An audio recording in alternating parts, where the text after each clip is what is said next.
Salut tout le monde, c'est Olivier pour ma première vidéo de programmation sur Arduino pour les nuls.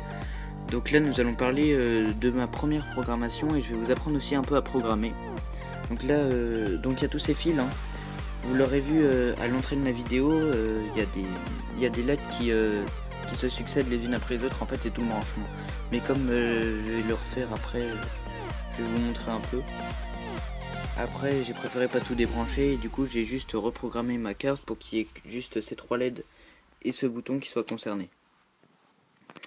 Donc alors déjà je vous dis que Arduino déjà c'est italien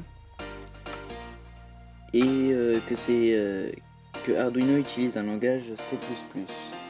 Voilà. Donc sachez que ce qui est écrit sur l'ordinateur c'est exactement ce qui est écrit ici sur ce cahier. Donc pour la visibilité je préfère vous montrer sur ce cahier. Parce qu'après regardez ça va vous faire des vagues comme ça et au bout d'un moment ça fait mal aux yeux. Bref. D'abord commençons. Donc on va mettre une variable int qui s'appelle switchState. Donc switchState c'est l'état du bouton est égal à 0. Donc en gros c'est quand le bouton est normal comme ça, quand on n'appuie pas dessus. Voilà. Ensuite dans Void Setup c'est ce qu'on va installer, donc les entrées et les sorties. Donc ça c'est une entrée, par là où entrent les informations, et ça c'est des sorties, les 3 LED. Donc pin mode, donc ça veut dire que en gros c'est sur un pin. Donc les pins ce sont les numéros qui sont écrits ici là, que vous voyez en petit. Attendez, là on les verra mieux, voilà. Donc tout ça c'est des pins. Donc au total il y en a 13, enfin 14 en comptant le 0. Et voilà. Donc d'abord donc la première LED qui est la LED verte est sur le pin 3 et output. Donc c'est une sortie. La deuxième LED qui est rouge est sur le pin 4 et output, donc sortie, et pareil pour la troisième LED. Donc la première LED verte pin 3 sortie, deuxième LED rouge pin 4 sortie, troisième LED rouge pin 5 sortie. Et ensuite le bouton qui est sur le pin mode, le pin 2, et qui est donc une entrée.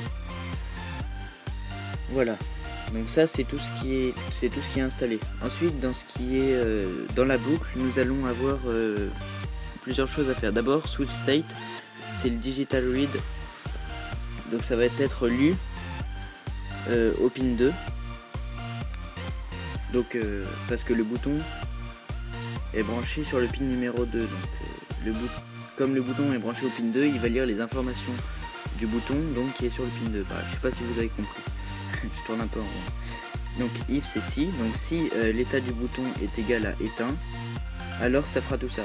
Donc switch state égal low, digital write, donc ça va lire ce qu'il y a sur le pin 3. Non, ça va sortir sur le pin 3, donc allumé. Donc ça c'est la LED verte qui va être allumée pendant que les 2 LED rouges vont être éteintes. Donc ça c'est si switch state est égal à low, donc égal à 0. Par contre else, donc c'est sinon c'est si switch state n'est pas égal à low, donc égal à height, donc égal à 1. Donc digital write, donc voilà, c'est là. On va éteindre la LED verte et ensuite les LED rouges on va les faire clignoter l'une après l'autre, voilà, et on va les faire clignoter dans un délai de 250. Mais sachez que tout ce qui est dans les délais comme ça, c'est en millisecondes. Toutes les mesures de temps, ce sera en millisecondes. Donc là, c'est 250 millisecondes. Donc d'abord, vous mettez digital write 3, délai de 250 millisecondes. Puis là, ils vont échanger et c'est elle qui va s'allumer. Voilà, et un délai de 250 millisecondes. Et ça retourne ici parce que n'oubliez pas, c'est loop, donc c'est une boucle. Et par contre, ça vérifiera toujours si c'est bien égal à height pour faire ça. Si c'est égal à low, il va refaire cette partie-là. Voilà. Donc je vais vous mettre en image ce qu'on vient d'appliquer, ce qu'on vient de programmer, pardon. Donc quand vous allez là, il est en mode 0 et quand vous appuyez, c'est en mode switch set est égal à 1. Donc là c'est vert et dès qu'on appuie, hop, ça va clignoter, je vous ai dit. Et dès qu'on lâche, hop, voilà. En grand plan, ça fait ça. Là, je lâche. Et regardez, si j'appuie comme ça va juste faire la boucle, ça va revérifier. Et ça va, et comme là c'est toujours égal à, et comme là ce sera égal à 0, ça va revenir à vert. Voilà. Maintenant je vais vous reprogrammer le gros système que j'avais fait avec toutes ces petites LED. Et je vous refais un petit, je vous fais un petit truc après ça et je vous expliquerai tout. Allez, salut!